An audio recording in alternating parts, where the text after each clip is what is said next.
It's been a busy week for the Just Stop Oil protesters. They carried out raids on the UK's oil terminals as they continue to demand the government stops funding new oil and gas projects. At the start of the week, Downing Street condemned the guerrilla tactics used to target oil supplies. For my Culture Raw debate today, I'm asking, is it time to listen to the Just Stop Oil protesters, or frankly, should we be ignoring them?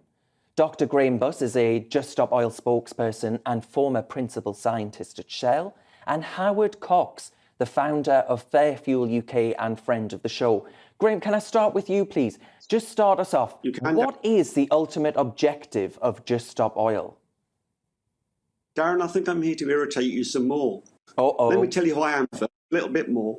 I worked for Shell for 33 years. I was a scientist and engineer. And I worked with the former chairman of Shell, Ron Oxborough, who was also a chief scientist. Well, Grahame, can I just thank and he you knows for the climate the work is real. you did Climate with Shell. crisis is real, and he said so. Well, thank you for the work that you did with Shell, because frankly, you've kept homes powered, you've given us everyday products, you've ensured that Britain could function. What a miracle oil is.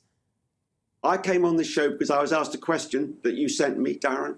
How best is the country to tackle climate change together while putting an end to civil disobedience? That's why I'm here. Yeah, so how? You asked that question, how to tackle climate change. Tell me. Let me tell you, oil and gas in the North Sea doesn't make us secure. It doesn't keep the cost of living down, and ask yourself, why no windfall tax on the oil companies? Yeah? The government doesn't care about ordinary people, about just their rich mates. You know, we don't own it, they do. We just pay for it.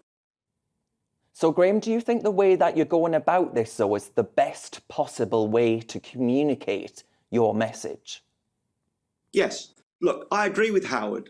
We're in a fuel crisis at the moment. Just Stop Oil don't want that either.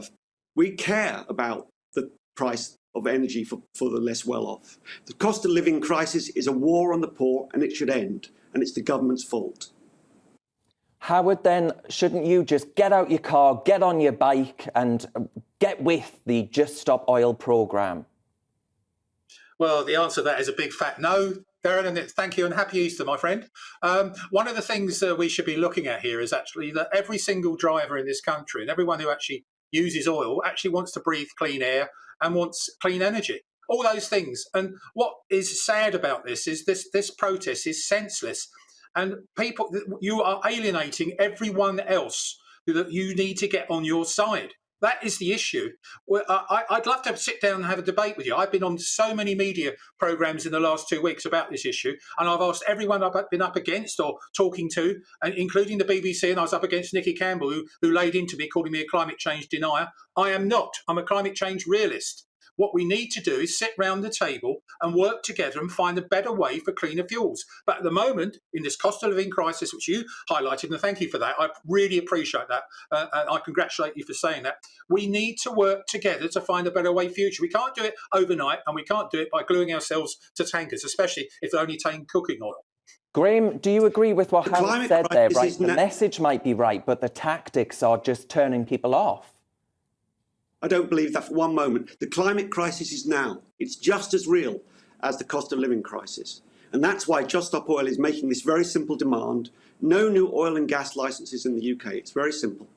Well, Grahame, can I ask you a question then? If you genuinely believe, right, which you purport to do so, and I don't doubt your sincerity for 1 second, but if you genuinely believe that the world could end, mate. The world could end. Well, let me finish. Come on, I let you finish. You can let me finish.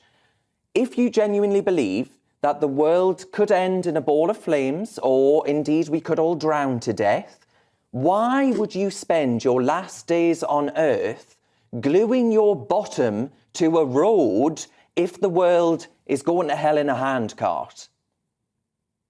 Look, the cost of living crisis is serious, but just you wait till the climate crisis really hits. That's why we're doing this. But you haven't It'll hit your family like a war. It'll hit your family like a war and take everything away that matters to you. I tell you what is hitting families up and down the country is you lot blocking roads, stopping working people from being able to get to and from work and, frankly, exacerbating the cost of living crisis, Grahame. Look, Darren, you want to know how to bring the country together?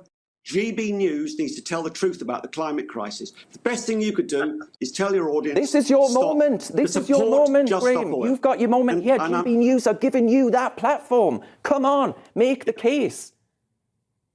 I'm not going to talk on a show with a climate denier. Thank you for having me on here, and I'm off now. Bye.